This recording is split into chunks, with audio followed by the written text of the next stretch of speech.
listeners. You are listening to a mini episode of That's Entertainment. I'm your pop culture maven, Jeff Malone. I'm coming to you here in July 2024, right in the middle of the 7th month of the year.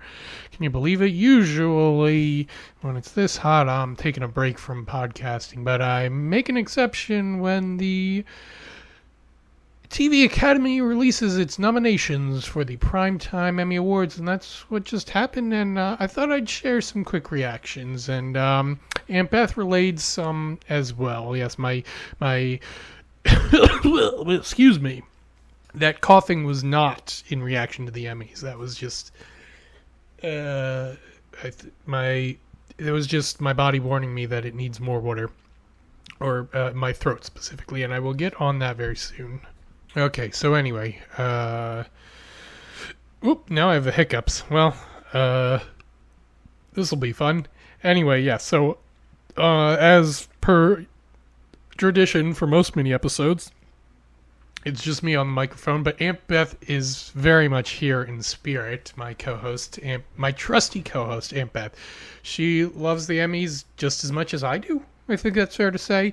And she checked in on the nominations as well. I'm recording this on the day, just like 5 hours after they were announced, Wednesday the 17th. But this is probably arriving in your podcast feeds on the weekend. So you've had a few days to digest them. So if you're being like, oh my God, Jeff and Aunt Beth, they're coming in way too hot. Well, just keep in mind we didn't sleep on it.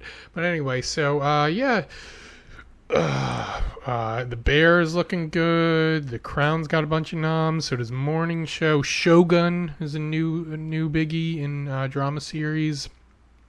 Baby Reindeer and Lessons in Chemistry are also looking big, and Fargo as well. There's some limited ones. Palm Royale is a decent showing for comedy series. Anyway, you can go to Wikipedia or Emmys.com or Deadline or Variety to read the full list. Go to Emmys.com to see the fullest list, where you can go, even on the deepest categories, like, if you want to know who's nominated for picture editing for a structured reality or competition program, you got to go to Emmys.com. Wikipedia.org isn't going to tell you that. It's not going to tell you that Queer Eye and Top Chef are nominated for outstanding picture editing, or what else? Let's see. If you wanted to know that who's nominated for best commercial, you got to know, hey, Apple iPhone has multiple nominations in that category. So does Sandy Hook Promise. Wow, getting really serious there, and also getting really. We got a couple of Super Bowl commercials here. We got the Like a Good Neighbor one I think that's the one with Arnold, and we've got the Michael Cerave, which I believe was directed by Tim and Eric, or maybe just one of them. But anyway, yeah, I haven't dug too deeply into the more niche categories yet. But anyway, so I've been watching reading some Vulture's coverage leading up to the nominations. They've got their awards watch section. What's the name of that email newsletter I've subscribed to? The Gold Rush. Yes, that's their newsletter for both Oscar season and Emmy season. So Joe Reed of Vulture has been following the moving and shaking as regards to Emmy nominations closely. And he just made his final predictions, a few days ago, or maybe several days ago, and I read them over the weekend. So there weren't too many surprises because I've been tracking this closely. Maybe if I were following this topic more casually, I would have been more surprised. But again, probably not terribly too much, because generally the shows that are widely talked about among devoted TV fans are the shows that end up getting nominated, and that was certainly true this year. But there were a few nominations on the margins, and but Aunt Beth and I both had some some nominees that we were happy to see. She relayed some of her reactions via text message to me. She said, "Yay for Fargo." She counted 12 nominations. Is that right? That's probably just in the major categories. It's probably got some in the. Is it nominated for picture editing? Maybe.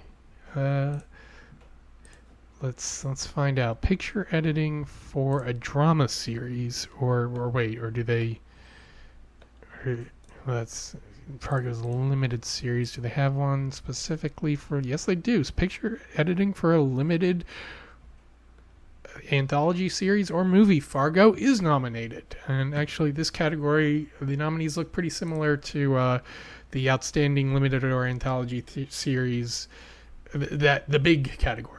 Anyway, what else did Aunt Beth say? She's also happy that Reservation Dogs, What We Do in the Shadows, and Welcome to Wrexham got some love.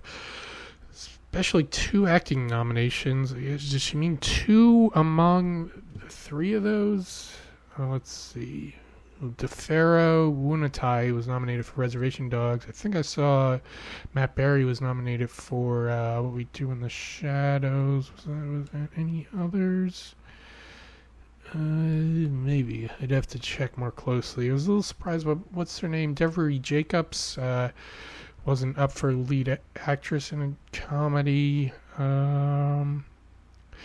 But yeah, I mean, big names ended up getting nominated there. Let's see. There's 3 categories where she's rooting for 3 or more of the nominees. In anthology, limited or anthology series, she's rooting for Fargo, Ripley, and True Detective.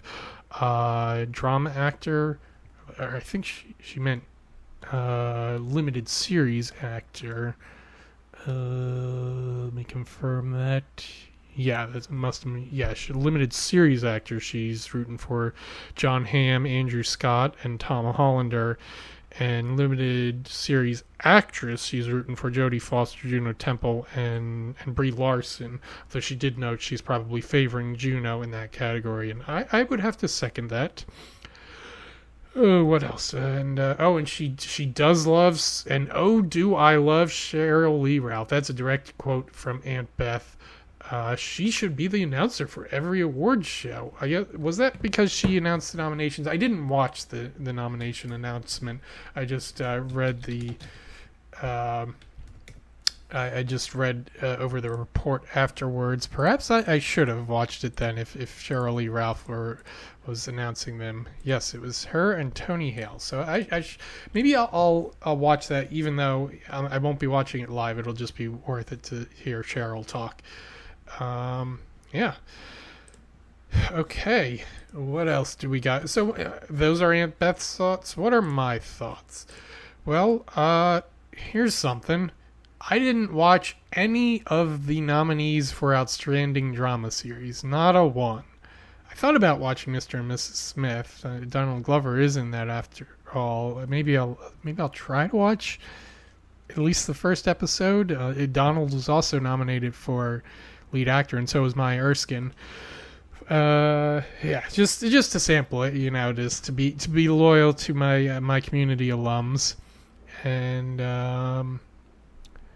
yeah, I focus more on the comedies than I do on the dramas lately. I'm looking over the drama nominees, and yeah, like Mr. and Mrs. Smith, like I wish I had more time to watch that, and Fallout, I wish I had more time to watch that as well.